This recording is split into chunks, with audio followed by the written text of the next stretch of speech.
ఈరోజు కదిరి మున్సిపాలిటీలో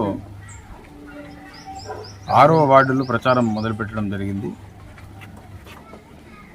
ఇక్కడ ఉన్నటువంటి దళితవాడలో ప్రచారం చేస్తూ ఉన్నాము.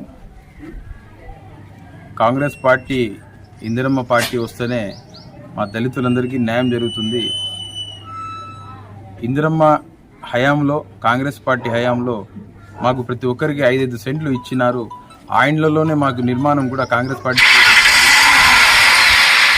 ఈ యొక్క రెండు, తెలుగుదేశం పార్టీ, వైఎస్ఆర్ పార్టీ, రెండు పార్టీలు కూడా మాకు చేసింది శూన్యం. కాబట్టి కాంగ్రెస్ పార్టీకే మేము ఈసారి అందరం కూడా ఓట్లు వేసి గెలిపిస్తామని చెప్పి ప్రజల నుంచి మంచి స్పందన వస్తూ ఉంది. ఈరోజు భారతీయ జనతా పార్టీ తోడుగా వైఎస్ఆర్ పార్టీ, తెలుగుదేశం పార్టీ చేస్తున్నటువంటి అన్యాయాలు కళ్లకు కట్టినట్టుగా కనబడుతున్నాయి. భారతీయ జనతా పార్టీ అధికారంలోకి వస్తే ఎస్సీ, ఎస్టీ, బీసీ యొక్క రిజర్వేషన్లను పీకేస్తామని చెప్పి అమిత్ షా పబ్లిక్గా మరి బహిరంగ సభలలో చెప్తున్నటువంటి సన్నివేశాలన్నీ కూడా ప్రజలందరూ చూస్తూ ఉన్నారు. మరి ఇలాంటి నికృష్టమైనటువంటి ఆలోచన కలిగినటువంటి ఈ యొక్క భారతీయ జనతా పార్టీకి బుద్ధి చెప్పి ఇంటికి పంపించాల్సినటువంటి అవసరం ఉంది.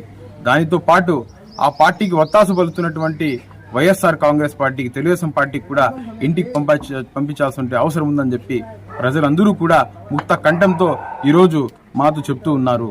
మరి ప్రజలారా, కదిరి నియోజకవర్గం ఉండే ప్రజలందరికీ కూడా నేను రిక్వెస్ట్ చేస్తున్నా, కాంగ్రెస్ పార్టీ ఎమ్మెల్యేగా పోటీ చేస్తున్నటువంటి నన్ను ఓటు వేసి గెలిపించండి. కదిరి నియోజకవర్గానికి ఏవైతే అవసరాలు ఉన్నాయో కదిరి పట్టణ వాసిగా ప్రతిరోజు నిరంతరం అందుబాటులో ఉండి కదిరికి ఏమేమి కావాలో ఆ అభివృద్ధి పనులన్నీ కూడా నేను చేస్తానని చెప్పి సవినయంగా తెలియజేసుకుంటున్నా. అదేవిధంగా ఎంపీ అభ్యర్థిగా నిలబడినటువంటి షాహీన్ అనే వ్యక్తికి కూడా ఈ యొక్క ఎమ్మెల్యే ఓటు, ఎంపీ ఓటు, 2 ఓట్లు కాంగ్రెస్ పార్టీకి వేయించి అఖండమైనటువంటి మెజార్టీతో గెలిపించాలని చెప్పి సవినయంగా అందరినీ కోరుకుంటున్నాను. జై కాంగ్రెస్, జై కాంగ్రెస్.